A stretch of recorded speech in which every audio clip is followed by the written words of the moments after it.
पूर्व मंत्री पीसी शर्मा का बयान। कांग्रेस वर्चुअल के रूप में नेताओं कार्यकर्ताओं के साथ लगातार बैठक कर रहे हैं। बिकाऊ नहीं टिकाऊ चाहिए लिखे मास्क के जरिए कांग्रेस का मास्क कैंपेन शुरू। भाजपा ने कोरोना गाइडलाइंस का उल्लंघन किया, इसलिए भाजपा के सभी बड़े नेता संक्रमित हुए। प्रदेश भर में संक्रमण फैला।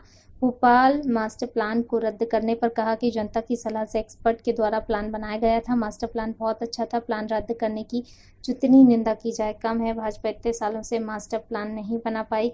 भाजपा बड़े स्तर पर हेराफेरी करना चाहती है अपने फायदे के लिए। लक्ष्मण सिंह ने ट्वीट पर कहा, कांग्रेस की विचारधारा सेवा की रही है। कांग्रेस नेता सेवा की भावना से ही काम करते हैं।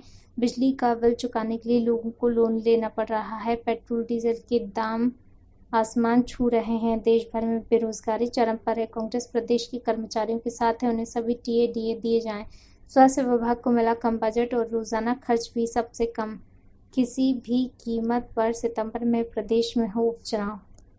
निश्चित तौर पर ये बड़ी दुर्भाग्यपूर्ण बात है और ये चीज़ आप पर हम नहीं उठा रहे हैं, ये इनके पूर्व मंत्री और विधायक अजय बिश्नोई जी ने भी उठाई है कि बड़ा दुखद है कि सब प्राइवेट अस्पताल में जाके इलाज करा रहे हैं। ये हमीदिया अस्पताल में नहीं करा पा रहे हैं, ये डर है इनको। और बड़ी बड़ी बिल्डिंगें इनके ज़माने में शुरू हुई थी बनना, लेकिन हमारे पूर्व मुख्यमंत्री कमलनाथ जी ने सर्जरी वहीं कराई हमीदिया में। अर्जुन सिंह जी जब एक बीमार पड़े थे, एक बार हार्ट प्रॉब्लम हुई थी, तो उन्होंने भी वहीं कराया। कांग्रेस ने हमेशा इन अस्पतालों को, जो सरकारी अस्पतालों को प्रेफर किया और ठीक हुए। इनमें पता नहीं क्यों डर है और क्या वजह है, ये भी एक अपने आप में क्वेश्चन मार्क है कि चुराई में ही सब क्यों जा रहे हैं, ये अपने आप में क्वेश्चन मार्क। जो मास्टर प्लान तैयार किया था 1.5 साल के अंदर, ये बहुत ही मैं समझता हूँ कि बहुत तरीके से, और इसमें जनता से पूछ के, जो एक्सपर्टाइज हैं इसके टाउन प्लान्स हैं, उनसे पूछ के बनाया गया था। और मैं समझता हूँ कि इसमें सरकार को जो और सुझाव लेना है उन लोगों से, या इनके नेताओं से, या इनके कार्यकर्ताओं से, या इनके बिल्डरों से, या इनके वो लोग जिनकी ज़मीनें फंसी हुई हैं, जो बड़े बड़े सरमाएदार हैं, उनसे भी सुझाव ले लें। लेकिन मैं सोचता हूँ मास्टर प्लान जो बनाए बहुत जोरदार बनाए, जिसको हमने मिंटो हॉल में मंत्री जयवर्धन सिंह जी, हम लोगों ने भोपाल के सभी जनप्रतिनिधियों ने इसको प्रचारित किया था और इसमें 30 दिन समय टाइम दिया था। और अभी फिर सरकार ने 30 दिन का समय दिया था, तो इसमें कोई हेरफेर कर दिया तो मुझे नहीं मालूम। हाँ सर, उसको रद्द कर दिया। मैं सोचता हूँ इसकी जितनी निंदा की जाए कम है। ये भारतीय जनता पार्टी की सरकार 15 साल रही, इसमें मास्टर प्लान नहीं बना पाई है। हमने, कांग्रेस ने कमलनाथ जी के नेतृत्व में इसको 12-15 महीने में बना लिया। अब ये मास्टर प्लान उसी में जो 15-20 साल पहले जो था, जो दिग्विजय सिंह जी की सरकार में बना था, उसी पे चलेंगे ये।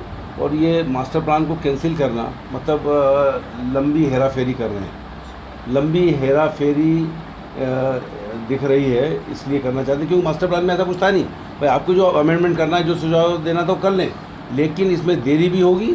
और जो इनके सरमाएदार हैं, इनके जिन लोगों के पास ज़मीन है, भारतीय जनता पार्टी के लोगों के पास, जो इनके बिल्डर हैं, उनको फ़ायदा कैसे पहुँचे, इनके नेताओं को फ़ायदा कैसा पहुँचे, ये देखने के लिए नहीं सब किया है। ये पानी के लिए साहूकारों से लोन लेगा किसान, और अब मैं समझता हूँ कि डीजल पेट्रोल के जो भाव बढ़ गए हैं, उसके लिए लोन लेगा कि साहब गाड़ी तो है वहाँ पर, डीजल पेट्रोल इतना महंगा वो नहीं ले पा रहे हैं। बिजली के बिल इतने ज़्यादा हो गए हैं कि इसके लिए लोन लेगा कि हमको बिजली का बिल चुकाना है। ये स्थिति आने वाली इस प्रदेश के अंदर, जो आज बीजेपी की सरकार है। और एक चीज़ आदरणीय कमलनाथ जी ने भी कहा है, और जो कर्मचारी नेताओं ने कल 31 तारीख को एक विरोध प्रदर्शन रखा है। कांग्रेस उनके साथ है, उनका समर्थन करती है।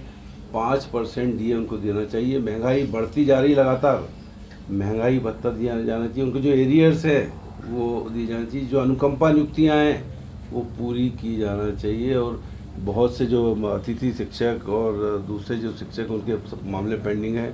जो अभी एक रैली हुई थी, इसमें लोगों ने मांग की थी कि वो लोगों के नौकरी के लिए कुछ पद खाली हैं, उसका एडवर्टीजमेंट करें, लोगों को नौकरी दें। आज बेरोजगारी मध्य प्रदेश और देश में सबसे ज़्यादा है। आज लॉकडाउन की वजह से छोटे छोटे दुकानदार वो परेशान हैं। 1000 इनने कहा था हर एक के अकाउंट में आएंगे, वो आज तक नहीं आए। राशन कहा था कि हर एक को 5 किलो मिलेगा, वो नहीं मिल रहा है। ये सब स्थिति है। और स्वास्थ्य के मामले में जिस तरह से हम फेल हुए हैं, कल 246 हाईएस्ट अभी तक, तो लॉकडाउन करने के बाद ये स्थिति है। ये लॉकडाउन जब खुलेगा तब क्या स्थिति होगी। और दूसरी बात, आज देखा मैंने कि प्रतिदिन जो जिनके जितने भी विभाग हैं, इसमें खर्चा क्या होगा। तो इन्होंने इरिगेशन के लिए 350 करोड़, पीएचई के लिए 300 करोड़, लेकिन स्वास्थ्य विभाग के खर्चा 65 करोड़, जो सबसे कम है। पहले तो इन्होंने स्वास्थ्य का बजट कम कर दिया 50 करोड़, और जो डेली का खर्चा इन्होंने बताया कि क्या होगा वो 65 करोड़, जबकि बाकी विभाग 350, 300, 250 करोड़ के बताए हैं।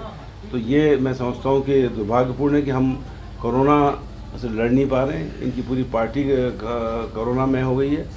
और कहीं ना कहीं इन लोगों की जो ये चाहते हैं कि चुनाव पोस्टपोन किया जाए, लेकिन मेरी मांग है चुनाव आयोग से सितंबर के आखिरी में, चाहे 8 के बजाय अब 12-15 घंटे वोटिंग कराइए,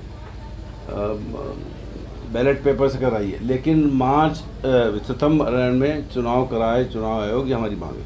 और कांग्रेस की विचारधारा सेवा की विचारधारा है और मेवा की नहीं है। इसलिए सेवा की विचारधारा कांग्रेस की हमेशा से रही है, और अभी से नहीं। महात्मा गांधी के नेतृत्व में देश आज़ाद हुआ और महात्मा गांधी ने कोई पद नहीं लिया। श्रीमती सोनिया गांधी ने 2004 में कांग्रेस को विक्ट्री दिलाई, सरकार बनी अटल बिहारी वाजपेयी द्वारा के, लेकिन उन्होंने कोई पद नहीं लिया, प्रधानमंत्री बनी। इस सेवा की भावना हमेशा से कांग्रेस में रही और आज भी है। ये हमने एक जिस तरह से विधायकों की खरीद फरोख्त की है भारतीय जनता पार्टी ने, और यही लोग चुनाव लड़ेंगे जो खरीदे गए हैं बीजेपी के द्वारा। पहले कांग्रेस के पंजे के चिन्ह पर लड़े थे, अब जब इनकी खरीदी हो गई है, वहाँ पे इनका मोल भाव लग गया बीजेपी के मार्केट में, तो ये फिर लड़ेंगे। ये बिकाऊ हैं सभी के सभी, जितने 25 हैं। इसलिए हमारा ये नारा है, कल हमने इसको ग्वालियर से शुरू किया है, क्योंकि 16 सीट वहाँ है, कि बिकाऊ नहीं टिकाऊ चाहिए, और एक बार फिर कमलनाथ सरकार चाहिए। तो सलूजा जी जो हमारे प्रवक्ता उनको पढ़ा है, निश्चित तौर पर नरोत्तम मिश्रा जी गृह मंत्री हैं और स्वास्थ्य मंत्री भी रहे, और मास्क न लगा के मैं समझता हूँ लोगों को प्रेरित करते हैं कि मास्क लगाने की ज़रूरत नहीं है, खांसी जुकाम है, सब ठीक हो जाएगा।